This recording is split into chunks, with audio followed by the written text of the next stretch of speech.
આજે તો અમે બંને દોસ્તારો ટેક્સીમાં બેહી નીકળી પડ્યા છે મુંબઈની એવી મશહૂર જગ્યા પર જેનું નામ મોહમ્મદ અલી રોડ છે અને પછી આ મુંબઈની ટ્રાફિકને જોતા જોતા પહોંચી જાય મોહમ્મદ અલી રોડ પર અને અહીંની રોનક તો અલગ જ છે. શમકો અહીં તો લેડીઝોને લગતી વળગતી વસ્તુઓ કયો કે નેનો છોકરોને લગતી વળગતી વસ્તુઓ કયો કે આદમીને લગતી વળગતી વસ્તુઓ કયો બધી જ જાતની એકથી એક વેરાયટી ઓંકણ મળે છે. અને ભાઈ જો ઓંકણ આવવું હોય તો ગીઝામાં પૈસાનો ઝાડો ભૂ ડટ્ટો લઈને આવજો.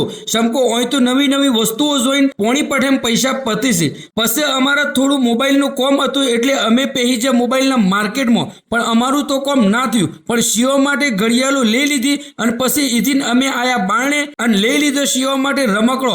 જેમ કે ઘેર જઈએ એટલે શિયો વાટ જોઈને બેહી જ રહી છે કે અબ્બા તો અમારા માટે કોકલાહી, એટલે અહીંથી લીધો થોડો ઘણો રમકડો અને ફરીને લાગી હતી ભૂખ એટલે થોડો ઘણો કર્યો નાસ્તો કરીને પીધો શરબતે નફરત. અને શિયોને તો કીધું હતું કે અબ્બા ચોકલેટો તો લાવજો જ, એટલે અમે પોકી જા ક્રાફર્ડ માર્કેટના અંદર અને લઈ લીધી શિયો માટે ખાસી બધી ચોકલેટો. પછી નદીમભાઈને કીધું કે મારે તો તાજ હોટલ અને ગેટ ઓફ ઇન્ડિયા જોવા જવું છે, એટલે અમે પોકી જા ગેટ ઓફ ઇન્ડિયા અને આ હોમી જે દેખાય છે એ છે તાજ હોટલ. આ છે દરિયાનું ખારું દોર પોણી અને આ છે ગેટ ઓફ ઇન્ડિયા. અને ઓયકડ થોડી વાર બેહીને મજા કરીને નીકળી પડ્યા રેલવે સ્ટેશન જવા માટે.